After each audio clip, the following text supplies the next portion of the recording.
नमस्कार। मुद्दा तो है, मैं आपका स्वागत है। मैं हूं आपके साथ ब्रजेश चौक से। आज मुद्दा है सोशल वार। मोहरे तैयार। मध्य प्रदेश में चुनावी बिसात बिछ गई है। बीजेपी और कांग्रेस इस चुनावी रण के लिए नए नए मोहरे तैयार कर रही है। दोनों के बीच की सोशल वार भी शुरू हो चुका है। यह दिन प्रतिदिन और तीखा होता जाएगा। सोशल मीडिया के दिग्गज जनता को लुभाने बार रूम में दिमाग के घोड़े दौड़ाते नजर आएंगे। नारों और पोस्टर्स के जरिए नए नए नैरेटिव सेट होंगे।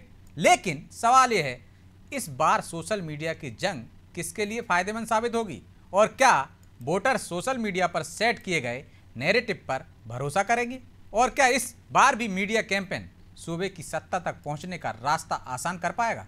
आज इन्हीं सवालों पर चर्चा करेंगे, लेकिन पहले देखिए रिपोर्ट।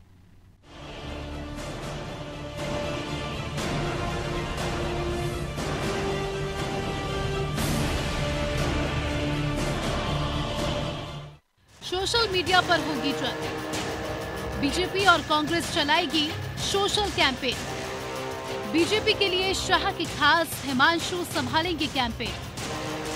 कांग्रेस में कानूगोलू की टीम को मिलेगी जिम्मेदारी।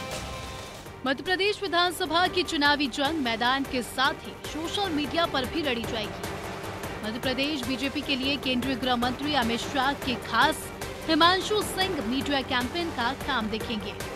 हिमांशु को लोकसभा चुनाव के हिसाब से भी मध्य प्रदेश भेजा गया है, लेकिन वो विधानसभा में भी एक्टिव होंगे। इतना ही नहीं, बीजेपी राष्ट्रवाद और योजनाओं पर जिंगल तैयार करेगी। जाहिर है, सोशल मीडिया वो प्लेटफॉर्म है जहां से एक नैरेटिव आसानी से सेट किया जाता है।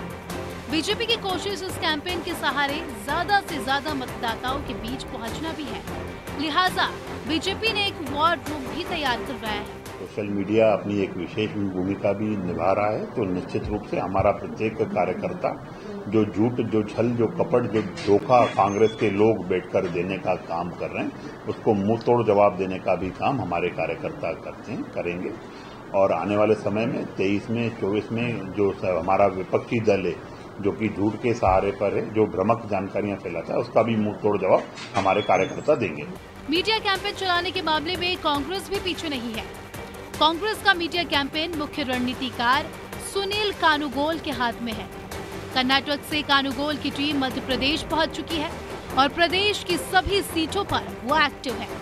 कहा तो ये भी जा रहा है कि हर संभाग में राहुल और प्रियंका गांधी की रैली यही टीम मीडिया की दृष्टि से करवाएगी। कांग्रेस का मीडिया आज जनता का मीडिया बन चुका हुआ है। लगातार कांग्रेस पार्टी जनहित के जो मुद्दे, आज महंगाई का जुड़ा मामला है, आज जो महंगाई सुरसा की तरफ वो फाड़ खड़ी है। ये मोदी सरकार जो कहती थी बहुत ही महंगाई की मार अब की बार फैलाने की सरकार, आज ये भारतीय जनता पार्टी की सरकार कहीं दूर दूर तक दिखती नहीं है। लेकिन कांग्रेस पार्टी लगातार महंगे सिलेंडर, महंगे तेल के दाम के विरोध में जनता की आवाज लगातार मीडिया के माध्यम से उठा रही है। लगातार जो है आज भारतीय जनता पार्टी के महलों की दीवारें, शिवराज जी के महलों की दीवारें हो या नरेंद्र मोदी के महलों की दीवारें, आज उन्हें जनता की आवाज सुनाई नहीं देती है। कुल मिलाकर मीडिया कैंपेन के सहारे बीजेपी और कांग्रेस दोनों जनता के बीच एक नया नैरेटिव सेट करते हुए नजर आएंगे। सोशल मीडिया पर पोस्ट और नए नए नारों के सहारे एक दूसरे पर तीखा प्रहार किया जाएगा। राजनीतिक विश्लेषकों की माने तो ये जंग जितनी चुनावी मैदान पर लड़ी जाएगी, उतनी ही सोशल मीडिया पर भी। हालांकि जिसके कैंपेन में ज्यादा दम होगा, वही जनता के दिलों तक पहुंच पाएगा और सूबे की सत्ता पर काबिज होगा। ब्यूरो रिपोर्ट, अनादि टीवी।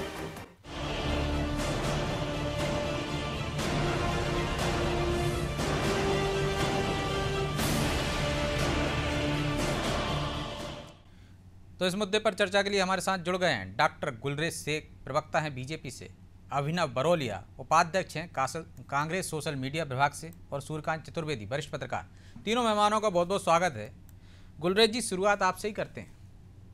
अब तक इस क्षेत्र में बीजेपी भारी पड़ती रही है या मजबूत थी, लेकिन कांग्रेस भी कम नहीं है। कर्नाटक इसका उदाहरण है, और कर्नाटक की टीम जो आपको वहाँ मात दे चुकी है, मध्य प्रदेश में डेरा डाल चुकी है। कैसे निपटेंगे आप? नहीं, देखिए, हमारे पास विषय और संगठन है, ये लोग जो काम करते हैं कांग्रेस पार्टी वाले, वो बेसिकली पेड वर्कर्स के थ्रू काम करते हैं, जिसमें कुछ सॉफ्टवेयर इंजीनियर होते हैं, कुछ सोशल मीडिया कंपनी में काम किए हुए लोग होते हैं। लेकिन हमारे यहाँ बूथ लेवल तक का जो कार्यकर्ता होता है वो अपने खुद के रिसोर्सेज से, अपने खुद के मन से, अपने खुद की आत्मा से और अपने खुद के प्रण से काम करता है। ये लोग, ये बात सच है कि झूठ बोलने में, झूठे ग्राफिक्स बनाने में, ये सब करने में हमसे आगे निकल सकते हैं, लेकिन फिर भी जो ये प्ले फील्ड है वो हमारी इसलिए है क्योंकि हमारे पास मासेस हैं जो अपने खुद के मन के भाव को प्रकट करते हैं, ना कि किसी कंपनी के द्वारा बनाए हुए। और अंततोगत्वा तो यही होता है ना कि फाइनली जो चीजें मन को छूती है वो हो सकता है ग्राफिक इतने चटकीले नहीं हो, इतने ज्यादा जिसको कहते हैं कि प्रोफेशनल व्यक्ति ने नहीं बनाए हो, लेकिन जो सच्चाई है वो शाइन करती है और लगातार हमारी सच्चाई शाइन करती है। और इस फील्ड में भी हम अच्छी तरह से खेल रहे हैं, वो खेलते रहेंगे। वो वैसे भी हम इस चीज के लिए तैयार रहते हैं। क्यों तैयार हैं? क्योंकि जिस प्रकार से इंफॉर्मेशन टेक्नोलॉजी आगे बढ़ती जा रही है, आप ये भी पाएंगे कि अगले 1 दशक में हो सकता है कि वर्चुअल मोड पर ही रिलीज भी हो, और उसके आगे और भी हो सकता है कि 5 डायमेंशनल मोड पर हो। तो हम तो उन सब चीजों के लिए आगे बढ़ रहे हैं। और भारतीय जनता पार्टी एक हमेशा प्रोग्रेसिव पार्टी रही है, तो जो चीजें नई आती है टेक्नोलॉजी को अपने अंदर समाहित करती जाती है और अपना विस्तार करती जाती है। लेकिन गुलरेज जी, आप कह रहे हैं कि वो झूठ परोसते हैं, धोखा देते हैं, लेकिन आप भी जानते हैं कि सोशल मीडिया पर चुनावी जंग में आज की तारीख में हम देखें तो सोशल मीडिया महत्वपूर्ण हथियार हो गया। नैरेटिव सेट कर देता है, कहीं ऐसा ना हो कि वो जो बात कहें आप काट ना कर पाए उसकी।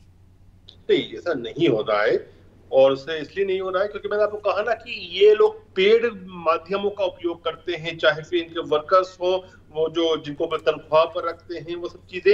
लेकिन हमारा जो काम करता है, हमारा पार्टी का कार्यकर्ता काम करता है, वो फिर जो उसके नंबर्स होते हैं उसको ये आउटमैच नहीं कर सकते। आप ट्विटर की ट्रेंडिंग देखिए, कांग्रेस की ट्रेंडिंग हार्डली कभी दिखती है, लेकिन बीजेपी की 4 से 5 ट्रेंडिंग रोज चलती है। वो क्यों चलती है? क्योंकि बूथ तक का कार्यकर्ता मन से लग जाता है उसमें। जिस प्रकार से हमारा कार्यकर्ता ग्राउंड पे एक्टिव रहता है, इतने ऐसा ही वो साइबर स्पेस में भी रहता है। तो अभिनव जी, अभी तो ट्रेंडिंग में आपको मात दे रहे हैं, वो कह रहे हैं हमारा कार्यकर्ता काम करता है, वो जनता की नब्ज समझता है, और आपके यहाँ पेट भर कर रहते हैं। लेकिन क्या सिर्फ सोशल मीडिया पर जंग लड़कर ही कांग्रेस सत्ता तक पहुंच जाएगी? देखिए, ट्रेंडिंग की बात रही तो कल देखा होगा सबने कि पटवारी घोटाला जो हुआ इतना बड़ा पूरे प्रदेश में ट्रेंडिंग हुआ, पटवारी घोटाला। तो ये हमने नहीं किया, जनता ने किया, युवाओं ने किया, छात्रों ने किया जो परेशान है। उसके बाद अगर ये बोल रहे हैं सड़कों पे, तो आज ही आपने देखा होगा हमारे जिलाध्यक्ष मोनू सक्सेना किस तरीके से गंभीर रूप से घायल है, प्रदेश में लाठीचार्ज हुआ है। तो जनता के बीच जो नैरेटिव सेट है और जनता को जो पता है, वो भाजपा की नफरत वाली राजनीति से दूर होना चाहती है। 18 साल की एक निष्क्रिय भ्रष्टाचार और घोटाले वाली सरकार जो मध्य प्रदेश में चल रही है, उसको जनता भली भांति समझती है। और कांग्रेस का सोशल मीडिया जनता का सोशल मीडिया विभाग बन चुका है, ये भली भांति सब समझ रहे हैं। इसका उदाहरण लगातार सामने आ रहा है। तो हमें किसी बात की चिंता नहीं है, हम जनता के साथ जुड़ के जनता के मुद्दे उठा रहे हैं, चाहे वो बेरोजगारी के मुद्दे हो, चाहे भ्रष्टाचार के मुद्दे हो, चाहे घोटाले के मुद्दे हो, चाहे महंगाई के मुद्दे हो। टमाटर आप देख रहे होंगे, लगातार हम जनता के बीच में जाते हैं, कोई भी प्रदर्शन करते हैं तो वो सर्कुलेट होकर सोशल मीडिया पे आता है। आप ऐसे तमाम मुद्दे आज देखेंगे, आज हमने प्रदर्शन किया सरकार के खिलाफ पटवारी घोटाले को लेकर, तो वो भी आया। इंदौर में सड़कों पर युवा आए, तो वो भी आपने देखा होगा। तो जो हमारे जो कार्यकर्ता है, हर जिले में हमारे सोशल मीडिया की टीम है जो लगातार काम कर रही है, रीच 100 की टीम, सोशल मीडिया वॉरियर्स, ये सब हमारे खुद के कार्यकर्ता है, पेड वर्कर नहीं है। इनके मुरलीधर राव जो बोल के गए थे कि इनका सोशल मीडिया कमजोर है, तो इन लोगों ने जो भी किया होगा खरीद कर जैसे भी करके अपने फॉलोअर्स बढ़ाए ट्विटर से, तो हम ट्विटर पर, तो हमने ऐसी कोई एक्टिविटी नहीं करी। हम ओरिजिनल है, हम सत्य हैं, हम नफरत नहीं फैलाते सोशल मीडिया पे। जिस तरीके से कमलनाथ जी को बदनाम करने के लिए कमलनाथ जी के मीम्स बनाकर जिस तरीके से भेज रहे हैं, ये चल भी नहीं रहा है। लेकिन वहीं इनके साथ जो हो रहा है, शिवराज जी के साथ एक 18 साल की इनकी सरकार है, उनके एंडिंग टेंडेंसी इनको खुद देखने को मिल रही है। तो हम सत्य के साथ चल रहे हैं, सच्चाई के साथ चल रहे हैं, और जनता इस सच्चाई के साथ कांग्रेस की सरकार 2023 में बनाएगी। ठीक है, 2023 में कांग्रेस की सरकार बनाएगी। सोशल मीडिया भी एक महत्वपूर्ण हथियार है सूर्यकांत जी, और हमने देखा है कि इस चुनाव में भी निश्चित तौर पर महत्वपूर्ण रहेगा। पहले के चुनाव में भी अब महत्वपूर्ण रहने लगा है। ये एक तरह से चुनावी जंग लड़ी जाती है। क्या आपको लगता है कि इस चुनाव में भी कोई नैरेटिव सेट हो जाएगा सोशल मीडिया से? क्या जनता उतनी जागरूक हो गई है अब? निश्चित रूप से सोशल मीडिया से आजकल बड़े नैरेटिव सेट हो रहे हैं और बदलते हुए तकनीक युग में सोशल मीडिया का अपना विशेष महत्व है। आपने देखा होगा पिछले 1 दशक में चाहे जितने चुनाव हो, जितनी बड़ी घटनाएं दुर्घटनाएं हो, वो सोशल मीडिया के द्वारा आम जनता तक पहुंचने का सबसे बेहद सरल माध्यम बन गया है और इसीलिए राजनीतिक दलों ने उसका महत्व समझा है और उस पर अपना फोकस करना शुरू किया हो। कांग्रेस हो, भारतीय जनता पार्टी, चूंकि मध्य प्रदेश में दोनों प्रमुख दल हैं और दोनों के बीच मुकाबला होता रहता है, तो इसलिए मध्य प्रदेश में दोनों टीमों का फोकस सोशल मीडिया पर तो है ही। अगर आप अन्य राज्यों में या राष्ट्रीय फलक पर देखें तो सारे राजनीतिक दलों ने अपनी एक अलग से सोशल मीडिया की विंग बना रखी है और उसमें पेशेवर लोगों को भी जोड़ रखा है। क्यों जोड़ा? क्योंकि उन्हें पता है कि सोशल मीडिया के माध्यम से हम जितनी अच्छे तरीके से, जितने जल्दी से अपनी बात आम जनता तक पहुंचा सकते हैं, उतना अन्य तरीकों से पहुंचाने में समय लगता है और उतनी प्रभावी ढंग से नहीं पहुंचा पाते हैं। तो मुझे लगता है कि इस बार का जो मध्य प्रदेश का विधानसभा चुनाव है वो सोशल मीडिया एक उसका प्रमुख दोनों दलों के बीच बिंदु रहने वाला है। और सोशल मीडिया पर आप देखिएगा कि जैसे जैसे चुनाव नजदीक आएगा वैसे वैसे आप ट्विटर हो, फेसबुक हो, यूट्यूब हो, व्हाट्सएप हो, तमाम जगह पर आपको दोनों दलों के अपने अपने जो मुद्दे हैं वो देखने को मिलेंगे। आरोप प्रत्यारोपों पर आधारित जिंगल हो, तमाम वीडियो हो, नारे हो, इस तरह की चीजें आपको देखने को मिलेंगी।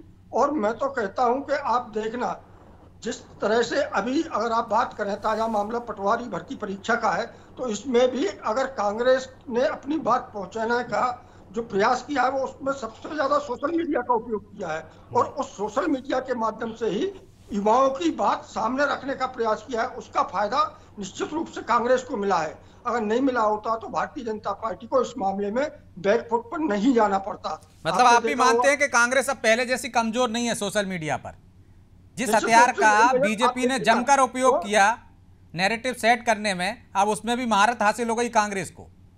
निश्चित रूप से ब्रजेश जी, आप देखिए ना कि अगर कर्नाटक में इनकी जो सोशल मीडिया की टीम थी जिसने वहां सरकार बनाने में बेहद महत्वपूर्ण भूमिका अदा की है, उस टीम को मध्य प्रदेश में लाके स्थापित करने का काम किया है और उसकी सेवाएं ली जा रही हैं।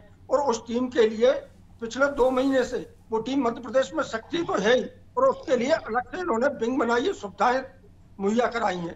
तो कांग्रेस समझ रही है और निश्चित रूप से आप मानकर चलिए कांग्रेस हो, भारतीय जनता पार्टी हो, दोनों अपने अपने नारे, अपने अपनी बात, अपने अपने आरोप प्रत्यारोप पहुंचाने के लिए इस सोशल मीडिया का बहुतायत उपयोग करेंगे। और एक खास बात और है, जो राजनीतिक दल सोशल मीडिया के माध्यम से अपनी बात जनता के पास तक पहुंचाने में सफल होगा, उसका कहीं ना कहीं उस राजनीतिक दल को फायदा भी मिलेगा। ठीक, तो गुलरेज जी, शायद कांग्रेस मजबूत हो गई सोशल मीडिया पर, इसलिए बड़े नेताओं को, प्रभारियों को फटकार लगाना पड़ती है कि सोशल मीडिया पर कांग्रेस से पीछे मत रहिए। नहीं, कभी भी ऐसा नहीं हुआ और आपको ये भी नहीं भूलना चाहिए कि मैं नेशनल इंचार्ज हूँ सोशल मीडिया का, IT cell and social media minority मोर्चे का। ने 3 बार बोला आपकी मीटिंग में, करेक्ट कर दूं आप? नहीं, मैं कंप्लीट कर लेंगे सर, आप बीच में इंटरप्ट मत करें, क्योंकि ये मेरी फील्ड है। जिस प्रकार से सोशल मीडिया कांग्रेस में आपकी फील्ड है, बीजेपी में मैं नेशनल राष्ट्रीय पदाधिकारी हूँ सोशल मीडिया का। और सोशल मीडिया में हम हमेशा ध्यान रखते हैं कि कौन सी पार्टी का कितना चला। यही नहीं ध्यान रखते, हम ये भी ध्यान रखते हैं कि कौन सी पार्टी का कौन सा मोर्चा कितना ट्वीट करता है, कितना पोस्ट करता है, उसका इंटरेक्शन कितना होता है। और लगातार जो हमारा इंटरनल ऑडिट होता है हमारे व्यूज में जाते हैं, उसके बाद ध्यान रखते हैं हमारा सोशल मीडिया पूरा एक्टिव रहता है। हम सुबह 6:30 बजे एक्टिव हो जाते हैं होते हैं तो इनका होते नहीं रहते हैं जनता के बदले सुबह 6:30 बजे से उठाते हैं और सुबह 6:30 बजे से शुरू होकर रात के 12 बजे तक हम देखिए हमारे पास नियत भी है। नियत का अर्थात हमारे जो कार्यकर्ता अपने मन से काम करता है, हमारे पास नीति भी है और हमारे पास नेतृत्व भी है। और जब ये तीनों चीजें सम्मिलित होती है और संगठन की बूस्ट होती है तो सब काम होता है। और इसीलिए आप देखिए कांग्रेस की एक चीज ट्विटर पे ट्वीट नहीं कर पाती, कोई ट्रेंड नहीं कर पाती। हाँ, कभी कभी ये है कि ये झूठ फैला देते हैं, जैसे ये पटवारी वाले मामले में आप कभी कभी कह रहे हैं हम लगातार ट्रेनिंग में रहते हैं, ठीक है, आप लोग हमारी ट्रेनिंग पर रोकने में सफल होते हैं, वो आपकी जगह आपकी सरकार है, आपकी डबल इंजन की सरकार कितना रोक पाएगी आपको कर्नाटक में देखने को मिल गया। कर्नाटक में जय बजरंगबली कर करके आप लोगों को वहां पर भी सफलता नहीं मिली, बच्चे और आने वाले चुनाव में भी नहीं मिलेगी चारों तुम लोगों राज्यों। ने हमको भड़काया था, तुम लोगों ने हमको बहकाया था, मध्य प्रदेश की आबो हवा खराब करने की कोशिश की थी, लेकिन मैं आपको स्पष्ट बोल रहा हूँ भाई साहब, आबो हवा भी खराब कर रहा है, वो जनता सब समझ चुकी है बहुत अच्छे से। अब आपकी किसी भी बातों में सोशल मीडिया पे आके एक एक करके बोलेंगे ना अभिनव जी, प्लीज अभिनव जी एक एक करके बोलिए ना, पहले अच्छी शुरुआत की आपने। कांग्रेस के सोशल मीडिया में कितना हो गया है कि ये बात भी आप ढंग से नहीं कर पा रहे, एक शालीन संवाद भी स्थापित नहीं कर पा रहे, मुझे बोलने भी नहीं दे रहे हैं, तो ये दिखाता है फ्रस्ट्रेशन लेवल इनका। अभिनव जी वो कह रहे हैं कभी कभी आप ट्रेनिंग में आ जाते हैं, बाकी के तो वही बाजी मारते हैं और झूठ भ्रम फैलाने में माहिर हैं आप, लेकिन चल नहीं पा रही आपकी, ना चल पाएगी। देखिए 18 साल का जो दम है और 10 साल से जो डबल इंजन का अहंकार है वो कुछ दिनों में चूर होने वाला है। मात्र 3 महीने बचे हैं, इससे ज्यादा कुछ नहीं है इनके पास। कर्नाटक में पूरा भ्रम टूट गया, हिमाचल में भ्रम टूट गया, आम आदमी पार्टी ने गुजरात में साथ दे दिया, तो थोड़ा सा चमके हुए हैं, आने वाले समय में सब समझ में आएगा। मणिपुर जल रहा है, उसके बारे में तो ये लोग बात करते नहीं है, कहाँ क्या हो रहा है। इनको सिर्फ चुनाव से मतलब होता है कि हमें सिर्फ चुनाव जीतना है। ये भारतीय जनता पार्टी जो है वो पूरे तरीके से चुनाव के लिए काम करती है, जनता हित की कार्य के लिए इनके पास कुछ नहीं है। टमाटर के भाव कहाँ जा रहे हैं, बेरोजगार युवक क्यों पिट रहे हैं, पटवारी घोटाले में घोटाले क्यों हो रहे हैं, इनसे इनको कोई सरोकार नहीं है, कोई मतलब नहीं है। ट्रेंडिंग दिखाने से यहाँ पे कुछ नहीं होगा, ये ट्रेंडिंग यही तो दिखाना है। लोग देखिए, ये बात मैं समझता हूँ मैं, अगर मैं ट्वीट करूंगा ना अभी तो मेरे ट्वीट पर जिस तरीके से ट्विटर लोग फॉलो करते हैं वो हमारा सच्चाई है। हम नफरत की राजनीति नहीं करते, हम देश के साथ करते हैं। ये सब चीजें दिखाने से, ट्रेंडिंग दिखाने से कुछ नहीं होगा। वो यूएई में है तो आप ट्रेंडिंग ये दिखाता है कि लोग किससे कितने एंगेज हो रहे हैं, हम सबके साथ चल रहे हैं, वो कमलनाथ जी की सच्चाई के साथ चल रहे हैं। किसके साथ आपके साथ एंगेज नहीं हो रहे हैं लोग, तो क्या करेंगे आप? मेहनत करो। हम सच्चाई के साथ चल रहे हैं और ये बता दूं मैं आपको, देखिए ज्यादा दिन नहीं ना आप सच्चाई के साथ चल रहे हो, ना मेहनत भगवान के नाम का इस्तेमाल करें, चेहरा है, जनता को कितना भी मेहनत करें, उससे कुछ नहीं होगा। किसे चलोगे? किस तरीके से आप जैसे एक पटवारी को झूठ बोल दिया, वीडियो भी वायरल कैसे हुआ देश में, बच्चे खुद पता करेंगे आपका कल। ईशाक कांड को आप लोग इग्नोर नहीं कर सकते, आपके कार्यकर्ता जो कर रहे हैं वो जनता समझ रही है। बोलते हैं ना ठीक है सूर्यकांत जी, क्या सोशल मीडिया भी हम देखते हैं जिस तरह से दो धारी तलवार है। सूर्यकांत जी, सोशल मीडिया दो धारी तलवार है, कई बार वो अपने को ही घायल कर देती है। क्या इसमें सावधानी बरतना चाहिए दोनों राजनीतिक दलों को कि बेमनस्यता न फैले, समाज में कुछ तरह की घृणा न फैले, ऐसी सावधानी रखनी चाहिए? तो उनको लाते हैं, वो सोशल मीडिया पे चलाते हैं। ठीक है सूर्यकांत जी, नेता कहाँ है? सूर्यकांत जी, खुद का नेता है ही नहीं आपका। सोशल मीडिया दो धारी तलवार है, कई बार खुद को भी घायल कर देती है, तो इसमें सावधानी रखने की भी ज्यादा जरूरत है। सोशल मीडिया में इको बहुत आ रही है, बोलना बहुत मुश्किल है, जो मैं बोल रहा हूँ सुनाई दे रहा है बार-बार। जो बोली या जो आपने देखा, कल आपने देखा ना नेहा सिंह राठौड़ को ये आयात करके लाए, कितना पैसा दिया इनसे पूछिए। वो जीजी जो कॉमेडी करती है यूट्यूब पे, अब उसको लेकर आ गए। कोई सोशल मीडिया आपको लगता है कि आयात करके लाए? आप सब देखिए अपना नेहा सिंह राठौड़ उनका भी अपमान कर रहे हैं आप लोग। मतलब नेहा सिंह राठौड़ से भी आपको एलर्जी हो रही है कि आयात, मतलब शब्दों का चयन तो सही करिए आप। कोई किस तरीके से वो जनता के मुद्दे उठा रही है, जनता की बात कर रही है काबा करके, तो आपको उसमें बुरा लग रहा है। लेकिन वायरल तो कांग्रेस कर रही है ना अभिनव जी। प्रतिस्पर्धा होती है, वही क्यों उठाती है? उसने बहुत यूपी में बोला बाबा मामा, अब यहाँ कर रही है यूपी में काबा काबा, जितनी बोल रही है मामा मामा। तो कोई वो जीजी को ले आओ, कॉमेडी करने वालों को, घोटाले कर करके ढोल बजाने वालों को ले आओ, डिलीवरी करने वालों को ले आओ, किसी को भी ले आओ, कुछ काम करने वाले नेता को भी बुलाओ। तो गुलरेज जी फिर एफआईआर क्यों दर्ज करा दिया आपने? डर गए क्या? गुलरेज जी एफआईआर भी तो दर्ज करा दी ना आपने। एफआईआर हमने नहीं कराई, एफआईआर लोगों ने करवाई। और वो भी उस महिला ने जो किया वो शर्मनाक किया। आप एक राष्ट्रवादी ऑर्गेनाइजेशन को जो कि नॉन पॉलिटिकल है उसको टारगेट कर रही है। वो तो दिखाता है कि देखिए, अब मैं आपको बोलता हूँ, हाफ पैंट जो आरएसएस की निशानी है, कांग्रेस की यात्रा चलती है राहुल गांधी की, उसमें वो उस हाफ पैंट को जलाते हुए ट्वीट करते हैं कांग्रेस पार्टी। अभी ये महिला मध्य प्रदेश में उतरती है सोशल मीडिया पे, उससे पहले हाफ पैंट दिखाते हैं ये लोग। मतलब ये महिला भी कांग्रेस का टूल है। इसको ये कह रहे हैं ना कि लोगों के मुद्दे उठानी औरत, अरे भैया आपकी हथियार है, आपका टूल किट है, वो टूल किट में से एक जीजी भी निकली है अभी। तो इस प्रकार के सब पेड़ चाहिए, पेड़ लोगों का आप लाओ, करवाओ, क्या फर्क पड़ रहा है, जितना सब समझती है यार। तो सूर्यकांत जी, सोशल मीडिया है तो ताकतवर, लेकिन इसका सदुपयोग भी हो सकता है, दुरुपयोग भी, तो कुछ सावधानी बरतने की भी जरूरत है। निश्चित रूप से ब्रजेश जी, सोशल मीडिया के दोनों अपने पक्ष हैं। आपने देखा, अगर आपने थोड़ी सी भी सावधानी नहीं बरती, तो आपने जिस बात को कहा है या जो बात लिखी है या जो वीडियो आपने उस पर डाला है, वो कुछ ही मिनटों में पूरी दुनिया में पहुंच जाता है और वायरल हो जाता है। तो अगर उसमें कहीं कोई त्रुटि रह गई, कमी है, गलती रह गई, तो वो आपके लिए कहीं ना कहीं बड़ा नुकसानदायक साबित होती है। इसलिए उसमें बेहद सावधानी की जरूरत है। आपने देखा होगा कई बार सोशल मीडिया पर फेक वीडियो आते हैं या फेक टिप्पणियां आती हैं या अनर्गल टाइप की जानकारियां आती हैं, तो उससे कई बार बड़े विवाद की स्थिति बन जाती है। और राजनीतिक दलों को तो खास तौर पर, और इसमें यह भी डरना होगा आपको कि सार्वजनिक स्थान पर आप ऐसे वक्तव्य ना दें, ऐसे बयान ना दें, ऐसे कुछ काम ना करें जिससे सोशल मीडिया पे आपका नुकसान हो सकता है। बहरहाल समय इजाजत नहीं देता, इसलिए चर्चा को यहीं विराम देना होगा। आप तीनों मेहमानों का बहुत बहुत धन्यवाद। तो आज की तारीख में विधानसभा चुनाव हो या लोकसभा चुनाव, सोशल मीडिया बड़ा ताकतवर हो गया है और ये नैरेटिव सेट करने में भी काम करता है और आपकी छवि बनाने और बिगाड़ने भी करता है। लेकिन आप इसका कितना सदुपयोग करते हो और कितना दुरुपयोग करते हो, इस पर भी बहुत कुछ नज़र रहती है। यदि कई बार हमने देखा है कि सोशल मीडिया दोधारी तलवार की तरह है, कई बार यदि आपने कुछ गलत फैक्ट डाले तो वो आपको भी घायल कर सकता है। तो राजनीतिक दलों को सावधानी के साथ इसका इस्तेमाल करना चाहिए, अपनी बात लोगों तक इसके माध्यम से पहुंचाएं, लेकिन गलत तथ्यों से परहेज करें, नहीं तो लेने के देने भी पड़ सकते हैं और ये आपको सत्ता तक पहुंचाने की जगह सत्ता से पहुंचते पहुंचते भी पीछे खींचकर पटक सकता है। बहरहाल मुद्दा तो है, मैं इतना ही, मुझे दीजिए इजाजत और आप देखते रहिए अनादि टीवी। नमस्कार।